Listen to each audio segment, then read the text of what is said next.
अस्सलाम वालेकुम गाइस, आज हम कार्बोहाइड्रेट मेटाबॉलिज्म स्टार्ट करने वाले हैं। तो सबसे पहला हमारा कंसर्न यही होना चाहिए, तो कार्बोहाइड्रेट है वो ब्लड से सेल के अंदर किस तरह एंटर होगा। तो हमारे पास पहला टॉपिक है transport of glucose into cells. इसके दो मेथड है। पहला हमारे पास sodium independent facilitated diffusion, second वाला हमारे पास sodium and ATP dependent cotransport system. हमारे पास पहले मेथड की एक्सप्लेनेशन क्या है। सोडियम इंडिपेंडेंट फैसिलिटेटेड डिफ्यूजन हमारे पास किस कौन किससे ट्रांसपोर्टर कैरी आउट करवाते हैं, ग्लू ट्रांसपोर्टर्स। और ये हमारे पास 1 से लेकर 14 तक होते हैं। इनके टाइप्स हैं डिफरेंट।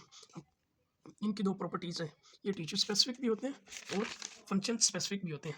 अब इनकी टिश्यू वाली स्पेसिफिक वो चीज़ हम डिस्कस कर लेते हैं।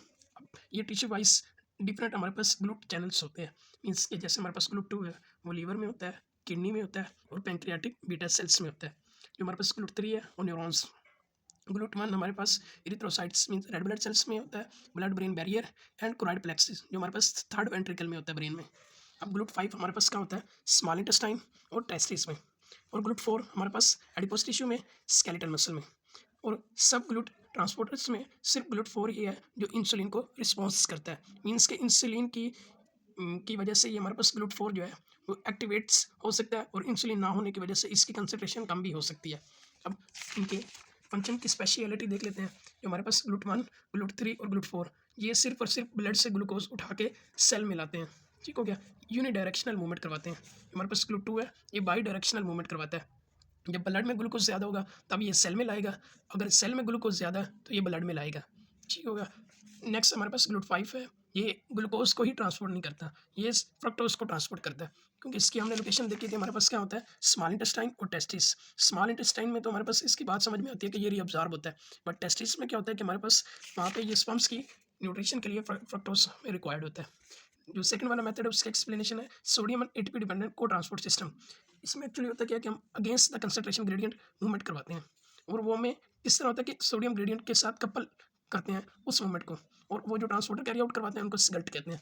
इधर हमारे पास क्या हो रही थी, फैसिलिटेटेड डिवीजन मीन्स के कंसंट्रेशन ग्रेडियंट के लॉन्ग है, बट ये हमारे पास क्या है, अगेंस्ट द कंसंट्रेशन ग्रेडियंट है। इसकी मैं आपको सिंपल एग्जांपल समझाता हूँ। हमारे पास एक्चुअली होता क्या, इंटेस्टाइन में हमारे पास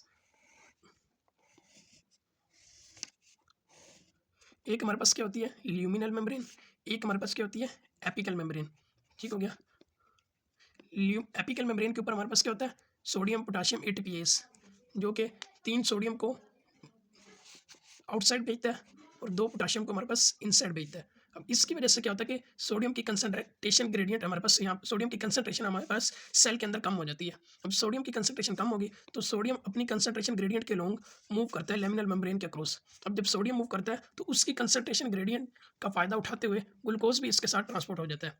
अब वो जो हमारे पास जो चैनल्स या ट्रांसपोर्टर्स होते हैं जो सोडियम और ग्लूकोज को इकट्ठा ही हमारे पास इनसाइड मूव करवाते हैं, इनको कहते हैं सोडियम इनको एक्चुअली क्या बोलते हैं, सिगल्ट। ये हमारे पास क्या है कि जो सोडियम और ग्लूकोज की सेम डायरेक्शन में मूवमेंट करवा रहे हैं, मीन्स के दोनों को इनसाइड मूव करवा रहे हैं। तो ये हमारे पास क्या हुआ है, सोडियम ग्लूकोज सिम्पोर्टर। ठीक है, सिम्पोर्टर या को ट्रांसपोर्टर। सो ये हमारे पास एक्चुअली मैकेनिज्म क्या होता है कि सोडियम पोटेशियम एटीपीएस पम्प जो कि प्राइमरी एक्टिव ट्रांसपोर्ट करवाता है, उसकी वजह से हमारे पास सोडियम की कंसंट्रेशन सेल के अंदर कम हो जाती है। तो सोडियम अपनी कंसंट्रेशन ग्रेडियंट के लॉन्ग ल्यूमन से सेल के अंदर मूव करता है, तो उसकी कंसंट्रेशन का फ़ायदा उठाते हुए ग्लूकोज भी ट्रांसपोर्ट हो जाता है। हालांकि ग्लूकोज यहाँ पे एक्सेस अमाउंट में है और यहाँ पे ग्लूकोज कम है, तो glucose against the concentration gradient move कर रहा है, बट सोडियम की ग्रेडियंट को यूटिलाइज करके उसका फ़ायदा उठा के, इसलिए हम क्या बोल रहे हैं, अगेंस्ट कंसंट्रेशन ग्रेडियंट मूवमेंट होती है, बट सोडियम ग्रेडियंट से ये कपल्ड होती है, इसके दोनों पैरेलल हो रहे होते हैं। और जो ट्रांसपोर्टर इसको कैरी आउट करवाते हैं उनको हम क्या बोलते हैं, स्कल्ट। और ये कहाँ कहाँ होती है location wise, intestinal epithelial cells में जो कि स्मॉल इंटेस्टाइन में, एंड रीनल ट्यूब्यूल्स किडनी में, अक्राइड प्लेक्सस ये हमारे पास क्या होता है, थर्ड वेंट्रिकल में होता है जो ब्रेन में होता है। यहाँ से हमारे पास CSF की प्रोडक्शन होती है। तो ये हमारे पास क्या होती है, ग्लूकोज की ट्रांसपोर्ट।